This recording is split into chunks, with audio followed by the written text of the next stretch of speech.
Hi, folks. Today we have the pleasure of introducing Shri Deepak Asher, a distinguished and accomplished individual with more than 30 years of experience with Inox Group of Companies. Shri Asher is a fellow chartered accountant and associate cost and management accountant with a deep expertise in corporate finance, growth, diversification, and strategic initiatives. Shri Asher has played a pivotal role in pioneering the Clean Development Mechanism project, development of Gujarat Fluorochemicals Limited, which was the first project in the world to seek registration under the United Nations Framework Convention of Climate Change. Deepak's accomplishments are truly impressive, truly remarkable, as this project not only generated value through carbon credits but also contributed significantly to reducing over 55 million tons of carbon dioxide emissions and reducing the impacts of global warming. In addition, Shri Asher has set up the Inox Group's entertainment business, which operates under the Inox brand of multiplexes, making it one of the India's largest, fastest growing, most premium and profitable multiplex brands. He has also helped formulate the group's growth and diversification strategy in the renewable energy space, developing an implementation plan to set up a significant renewable energy business. Shri Asher has been recognized for his contribution to the Indian cinema exhibition industry, having been awarded the Newsmaker of the Year Award and the Lifetime Achievement Award. He has also been a member of the Entertainment Committee of the Federation of Indian Chambers of Commerce and Industry and is the founder president of the Multiplex Association of India, who held the post continuously for almost 17 years. It is worth noting here that Shri Deepak Asher embraces a holistic approach to life, including a strong emphasis on mindful health practices. One of his passions is biking, then trekking, which not only serves as a means of exercise but also allows him to connect with nature and find moments of tranquility amidst a busy schedule. By incorporating mindful health practices and indulging in the love for biking trekking, Shri Asher exemplifies the importance of maintaining a well rounded and balanced lifestyle. This commitment to both personal well being and professional success sets him apart as a true leader and role model in the industry. Today, we are honored to delve deeper into the journey and insights of Shri Deepak Asher as he shares his experiences and expertise with us. I welcome you, Deepak ji. You're welcome to the show. Thank you very much, Sonia. It's a very extremely generous introduction on your part. Thanks very much for that. Interacting with you has always been a pleasure, and I look forward to a very engaging discussion with you this afternoon. Thank you, sir. Thank you. Welcome. So, Deepak ji, we'll start from what inspired you to pursue a career in finance and CA, and how did you get your start in the industry? Well, to be honest with you, if I told you that becoming a chartered accountant was always a part of my plan, that would not be correct. I was a fairly bright student academically in school, and conventional wisdom at that point of time was that people who were toppers usually ended up with a medical career. So, you tended to become doctors. Right. Personally, my ambition was to become a management graduate, and I aspired to get into IIM Ahmedabad. But, we come from a family of accountants. And in those days, my parents decided that a chartered accountant what I was going to be. And again, in those days, you never argued with what your parents decided for you. And hence, I ended up pursuing commerce and then chartered accountancy as a career option. In the 10-year period from 1975 after school to 1985, I thought I could begin with more than just chartered accountancy. So in that 10-year period, I pursued BCom, LLB, CA, as well as ICMA. Wow. And hence, ended up getting kind of 4 different degrees in a 10-year period, but largely in the field of finance. Super. In terms of industrial background, again, I never wanted to practice the routine tax and audit kind of practice. But because of my articleship during CA, I was exposed to corporate functioning. I was exposed to senior executives in corporate positions, and that was something that enamored me. And hence, I thought I'll go in for a corporate career and aspire to become more impactful in a large corporation. Wonderful. Wonderful. As a highly accomplished chartered accountant, how has your expertise in finance and accounting influenced your decision making process and contributed to your success in leading the corporate finance function for the Inox Group? Well, firstly, the clear advantage of a chartered accountancy as a function is that it helps you look at life decisions through cost benefit analysis. So it gives a very strong finance background, a very strong costing background to evaluate decisions. You look at not just a total cost benefit, but a variable cost or a marginal cost benefit analysis, or what we call a relevant cost benefit analysis behind most decisions. So that clearly was a direct outcome of a chartered accountancy profession.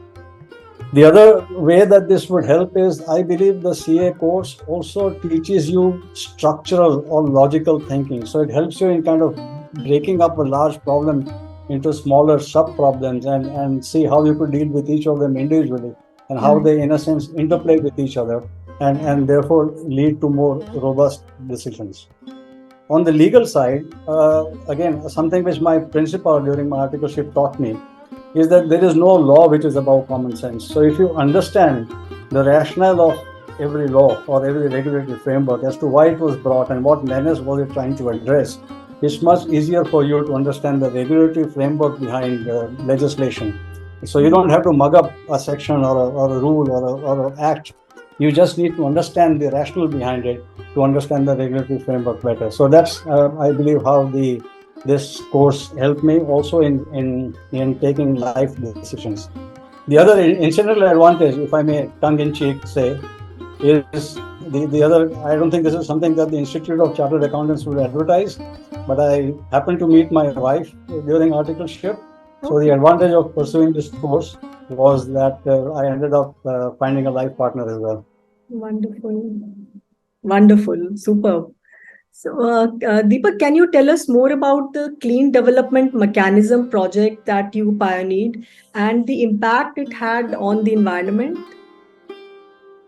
Yes, so if you step back a bit, I think it's fairly clear that the world is one of the largest problems that the world is facing is global warming or its larger cousin, climate change. Right. And the science is pretty clear that a large part of the climate change is happening because of what is called anthropogenic or human caused emissions of greenhouse gases. CO2, methane, and other GHGs, greenhouse gases, which are emitted by humans because of their activity, industrial activity, agricultural activity, animal husbandry, transportation, energy consumption. All this is leading to a very large emission of GHGs, and this is causing global warming. So what the international community did is get together to form what is called the UNFCCC, or the United Nations Framework of Climate Change, which had a treaty called the Kyoto Protocol. And one component of that treaty was emissions trading. And the tool that it used to reduce GHG emissions was through emissions trading. Now, if I were to give you a simplistic, practical example of how emissions trading works, for example, let us assume that you emit 10 tons of carbon dioxide in a year, and I also emit 10 tons of carbon dioxide in a year. The regulation would require both of us to reduce those emissions from 10 tons to 8 tons per year, right? Now, I implemented technology which helps me reduce from 10 tons, not to 8 tons, but to actually 7 tons. So either my technology is superior or it's more cost effective, as a result of which I can bring about more emissions than what I'm required to. On the other hand, you implement a technology which helps you reduce your CO2 emissions not to 8, but perhaps to 9. And therefore, you are short of your target by 1 ton. I have a surplus in my target of 1 ton. And that surplus of 1 ton which I get is a carbon credit. So that carbon credit I can actually sell in the market. And you, as somebody who is deficit, would buy that carbon credit for me, which would generate value for me, but would also help you meet your obligations. So in a sense, for you, it is outsourcing of environmental compliance in a cost-effective manner. For me, it helps create value because I can actually bring about those reductions in a much more cost-effective way. So this is how carbon credits work. What we did was we implemented technologies in our manufacturing facility, which helped us reduce almost about 8 million tons of carbon dioxide emissions every year. So in the 7-year period that the Kyoto Protocol was in force, from 2006 on to 2012, we actually reduced about 55 million tons of CO2, generated those credits, and sold them to installations and utilities in Europe, in Canada, in Japan, which were in need of those kind of credits. Wonderful. What led Deepak to your venture into the entertainment and multiplex business, and how did you build the Inox brand into one of India's largest and most profitable multiplex chains today? So again, look at it historically. Way back in late 1990s, when we were manufacturing refrigerants. In fact, that was one of the mainstay of our production. Refrigerants were under a cloud because of the Montreal protocols. So, some refrigerants were said to be depleting the ozone layer and therefore were under a phase out state. And hence we thought, in hindsight, wrongly so, but we thought at that point of time that this was a dead end. There was no growth in this business. And therefore we decided that while we wanted to grow, while we wanted to diversify, diversification necessarily had to be in an unrelated business. There was no point in investing more in a business that was dead end. And therefore, we were looking for business opportunities which were unrelated to our existing businesses. We hired McKinsey and Company, a global consulting firm, which advised us on strategy. And in a project that lasted for almost about a year, we looked at about 100 different business opportunities. We did a SWOT on each of them. We zeroed in on about 10, on which we did much more detailed work in terms of the risk and reward of each of those sectors, and zeroed in on setting up a national chain of world-class cinema theaters. Now, why a national chain of world-class cinema theaters? Well, there were several factors that helped us conclude that this was the business to be in. Though, as I said, it was completely different from our existing refrigerant gas, industrial gas businesses, which were largely B2B businesses. This was B2C. But the reason we thought this was attractive was, A, India had a very strong, and still continues to have a very strong cinema-going culture. Cinema is almost a religion. We worship our film stars almost like deities. Yes. We have a population of about 1.4 billion people watching movies at least 3 times per capita per annum on an average, which means we sell about 4 billion cinema tickets every year, which is larger than any other country in the world. On the other hand, we also have a huge software supply.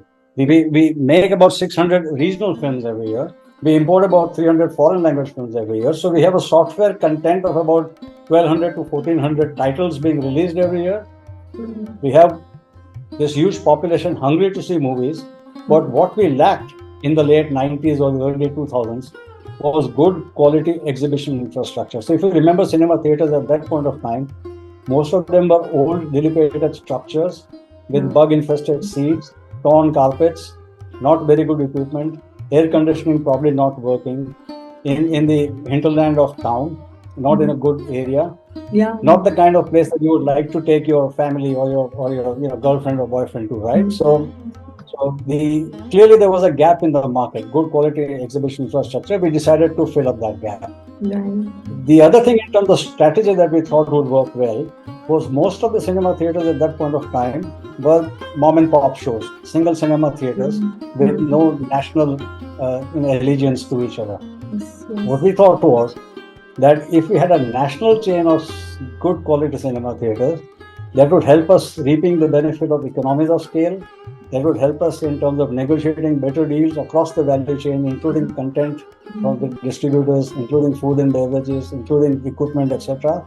So that, I believe, was the way we thought we could make this business successful. And touch wood, it has been fairly successful. Yes, definitely. No doubt about it. Deepak, what role do you see renewable energy playing in the future of the Inox Group and similar industries like this? Yeah, so, because of our exposure to climate change, I personally have attended almost all the COP meetings, the Conference of Party meetings under the Kyoto Protocol and the UNFCCC. What we observed was that typically the first reaction that most countries had in order to control their GHG emissions was focused on renewable energy. So we could see very clearly that this was going to be the shape of things to come. Most countries were announcing much higher renewable purchase obligations. So India at that point of time had a 2% share of renewable energy in its entire energy mix. And India's stated objective was to take this 2% up to 20%. So you had a situation where not only energy needs were growing because of increased population and because of increased prosperity of the population, but within that increased energy needs, the proportion that renewable energy would play would be fairly significant, would go up almost 10 times from 2% to 20%. And energy needs were expected to double as well. So the cake was going to double, but the slice of renewable energy also was going to go up 10 times in that twice as large cake. So clearly this was a sector that was bound to grow significantly. In fact, most estimates put the expected growth rate of renewable energy to be between 20 to 30% per annum going forward. And hence, we thought that this was a great sector to be in. Right. So, Deepak, what do you see as the biggest challenges facing the entertainment industry in India today?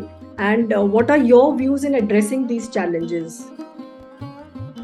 Okay, instead of talking about the entertainment industry generally, I'll focus on the cinema exhibition industry because that's where my expertise lay. Sure. I think the 2 or 3 largest challenges for the cinema exhibition industry are the quality of content. You may build the best cinema theater in the world, but at the end of the day, you must realize that people come to see movies. They don't come to see the theater. So unless great movies are made, good quality movies are made, people will not come to see the cinema theater. So the quality of content is one of the biggest challenge. As they say, content is king, and we've got to make sure that we get good content throughout the year. The second big challenge, accentuated by what has happened in the last 3 years because of COVID, is the change in consumer preferences, more veering towards OTT. So since entertainment consumption through OTT and other smaller screens, like not just television screens but even mobile screens, goes up, there is a concern that the screen time of cinema screens may be impacted or adversely influenced by that. So that's something that we need to, a challenge that we need to cope up with. And the third is regulatory impediments. Unfortunately, from the perspective of the regulatory bodies, cinema is still seen as a vice. In fact, under the Constitution of India, the taxing entry for cinemas is taxes on gambling, betting, lotteries, and cinema. So it's almost seen like it's a vice. And I think this mindset needs to change, and wholesome entertainment, including cinema, needs to be given much more respectability than it has been. Yes, sure. Deepak, the journey of completing the CA course, because it's a very popular amongst youngsters and a lot of individuals get into it. It is known for its rigorous challenges, this course itself. And many students, they face struggles when considering this as a career option. What would be your word of advice for them? For the youngsters? Yeah, that's a very interesting question. I believe the success rate in some of the other professional examinations, like the medical examination, for example, or the engineering IIT, of which I understand you yourself are an alumni, is equally challenging. In the sense that the success ratio is pretty low for those courses as well. I know out of personal experience that about 4 lakh aspirants, apply for admissions in IIT, but just about 4,000 get through. Right? Well, CA is also equally demanding, and I believe the success rate there also is between 3 to 4%. But there is an important difference. Unfortunately, the quality control in the CA course is at the end. So almost anybody can get in, but it's very difficult to get out. Right. Unlike, say, in IIT or in medical, where it's very difficult to get in, but once you get in, you're almost sure that you will be able to get out. Whereas in the CA course, it's very easy to get in. There's hardly any significant admission criteria, but it's extremely difficult to get out. And therefore, the word of advice would be, unless you are very, very focused, unless you're very, very determined, unless you're willing to work very, very hard, and believe me, it's really hard work, you should not pursue this course merely because it was easy for you to get in. You should be dedicated, you should be willing to work very long hours. I myself remember working for as many as 16 to 18 hours per day, particularly when exams were very close. You should be prepared to cut off all social ties, all family ties, all your ties with friends, at least for 6 months while your exams were pretty close. And if you do that, and if you're reasonably intelligent, but very, very hardworking, you should be able to get through. But if you're not, if you're just doing it because, chalo, become hoge, there's nothing else to do, let's try the CA course, that won't work. Right. So, Deepak, so far, what has been the most rewarding experience in your career so far, and what are your most proud, what you are most proud of accomplishing? Well, it's okay. It's difficult to choose, one or two accomplishments in a career that spanned for almost 35 years now. But if I were to, I would say setting up the CDM project, which not only was the first CDM project in the world. In fact, we conceived of this project, we designed it, we implemented it, and we operated it before anybody else had even heard of what carbon credits were. Even today, it's registered as project number 0001 at the UNFCCC. So, as I said, it was the first project in the world. It continues to be the largest project in the world in terms of volume of carbon credits generated. If you look at the top 10 projects, our project would feature amongst one of them. So, that clearly was one significant achievement. The second was being a rank outsider to the business to set up a cinema exhibition business when most cinemas at that point of time were shutting down. In fact, I remember in the 10-year period from 1990 to 2000, about 2,000 screens shut down, whereas we were actually wanting to enter that business. And again, from a background which was purely industrial, a B2B business, our main products at that point of time were industrial gases and refrigerants. To set up a consumer business was a bit of a challenge, but I believe we did, as I said, reasonably well. We ended up being one of the fastest growing, one of the largest, one of the most profitable cinema chains in the country. So that was something which I believe the group can be proud of. And thirdly, personally, heading a trade body called the Multiplex Association of India. As I mentioned to you, it was a fairly regulated business, and therefore we needed a trade body in order to work with the government, advocacy efforts in order to make rules which were more business friendly. I not only founded that association, was its president right from 2002 till about 2020, a period of 18 years. I continued to head that body and drive regulatory changes in this neglected sector. So those, I think, were the 3 or 4 things that I thought we did quite well. Awesome. Now let's come to your little bit of your personal activities which you are so fond of. How does this biking, trekking, these outdoor activities contribute to your personal growth and well-being, and how do you incorporate them into your busy schedule? So, I believe in that old cliche, a healthy mind in a healthy body. So I believe that physical fitness is the key also to mental fitness. And I believe there's a whole lot of science which says that if you are physically fit, if you exercise regularly, your brain power and your ability to think and focus also improves significantly. So that clearly is one advantage. I also believe my bike rides are a great stress buster. So whenever you feel stressful or whenever you feel down in the dumps, just pick up your bike from the garage and go for a spin. And the wind blowing into your face at 20 kilometers per hour will really make you feel very good. And at the end of a 2-hour ride, I'm sure you'll come back a much more happier and relaxed person than what you were when you started. Wonderful. And thirdly, again, the way it kind of ties up with your professional aspiration also is that these kind of physical exercises also inculcates in you the habit of setting targets which are more and more difficult to achieve, working hard to achieve them, and surpassing new challenges is something that will also help you on the work front. Sure, wonderful. So, finally, Deepak, can you share with us your upcoming projects or initiatives that you are currently working on? So, on the professional front, what we are doing is leveraging our expertise in fluorine chemistry and fluoropolymers. We are embarking on making significant investments to set up capacities for making chemicals and fluoropolymers for several new age applications like EV batteries, like solar panels, like hydrogen fuel cells, like 5G or IoT, the Internet of Things. So a lot of these applications require fluoropolymers and new age chemicals, which we can manufacture through our fluorine chemistry and fluoropolymer expertise. So you're making significant investments in setting up these kind of capacities. So that's on the chemical front. On the personal front, apart from biking and gymming, I have now developed a passion for trekking, and Yeah. I'm training to scale, well, literally scale new heights by going for the Everest Base Camp trek later this year. Wonderful. Great. Very, very good to know about your new ventures also, which are coming up. And thank you for joining us today, Deepak, and sparing your valuable time.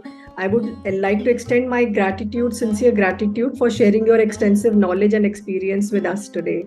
It's been a pleasure. Thank you so much. Thanks very much, Sonia. One last word, advice for everybody: work hard, but play harder. Yes, sure, sure. Definitely. Thank you so much, Deepak. Thanks. Take care. Thank you.